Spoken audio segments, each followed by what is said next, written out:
हिमाचल प्रदेश सरकार के द्वारा 6 सितंबर 2025 को कर्मचारियों के विरोध में जो अधिसूचना जारी की गई है, सीआईटीयू राज्य कमेटी ने उसकी कड़ी निंदा की है। सीटू का मानना है कि यह अधिसूचना वर्ष 2022 में जो नियम 7A के तहत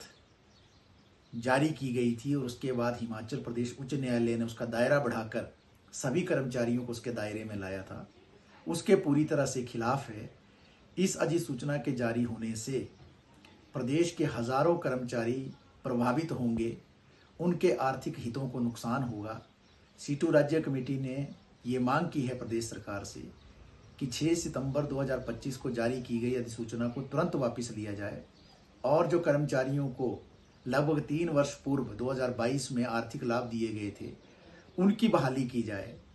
सीटू का मानना है कि हिमाचल प्रदेश सरकार लगातार कर्मचारियों के विरोध में काम करती रही है। मोदी सरकार की नव उदारवादी नीतियों के तहत हिमाचल प्रदेश की सरकार भी अपनी आर्थिक नीतियों को आगे बढ़ा रही है, जहां पर आम जनता, कर्मचारियों, किसानों, मजदूरों के खिलाफ नीतियों का निर्माण हो रहा है। और उसी क्रम में 6 सितंबर 2025 की यह अधिसूचना है। हिमाचल प्रदेश सरकार लगातार ये दावे करती रही है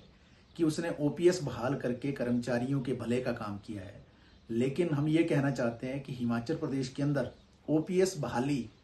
प्रदेश सरकार ने थाली में परोसकर कर्मचारियों को नहीं दी थी। ये ओपीएस बहाली के लिए एक बहुत बड़ा निर्णायक आंदोलन हिमाचल प्रदेश के अंदर कई सालों तक चला, जिसमें 1.5 लाख से ज्यादा कर्मचारी उसमें शामिल रहे और उनके आंदोलन और एकता और संघर्ष के परिणाम स्वरूप ही ओपीएस की बहाली हुई।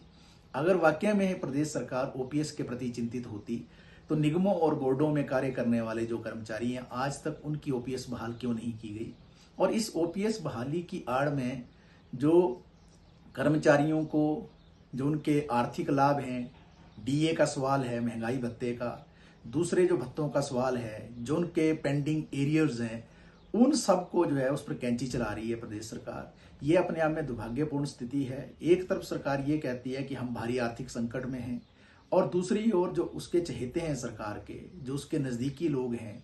इवन की जो दोबारा से रिटायरमेंट के बाद जो अधिकारी नियुक्त किए जा रहे हैं प्रतिनियुक्ति पर, और जो निगमों और बोर्डों के अंदर जो सदस्य नामित किए जा रहे हैं निदेशक के रूप में या सदस्य के रूप में, या दूसरे जो आला अधिकारी हैं, उनके जो बेनिफिट हैं प्रदेश सरकार लगातार आगे बढ़ा रही है। इवन की जो एमएलए और उसके जो मंत्री हैं, उनके वेतनों में भी इजाफा किया जा रहा है। उनके लिए जो आवासीय सुविधा है उसके लिए भी करोड़ों रुपए खर्चे जा रहे हैं। लेकिन दूसरी तरफ जो कर्मचारियों को जो बेनिफिट मिलते थे उन पर लगातार जो है कैंची चलाई जा रही है। ये अपने आप में दुर्भाग्यपूर्ण स्थिति है। पूरे देश के अंदर सुप्रीम कोर्ट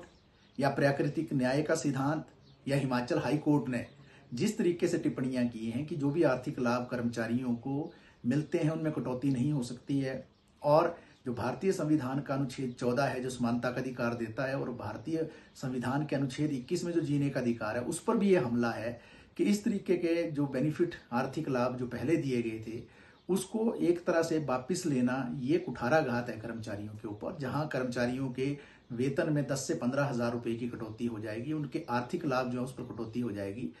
इसलिए सीआईटीयू राज्य कमेटी हिमाचल प्रदेश के अंदर जितने भी कर्मचारियों के अंदर यूनियनें चलती हैं उनसे भी आग्रह करना चाहती है कि प्रदेश सरकार की जन विरोधी,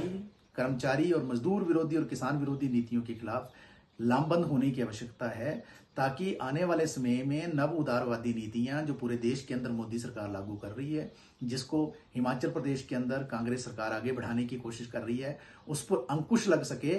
और कर्मचारियों के हितों का सुरक्षा हो सके।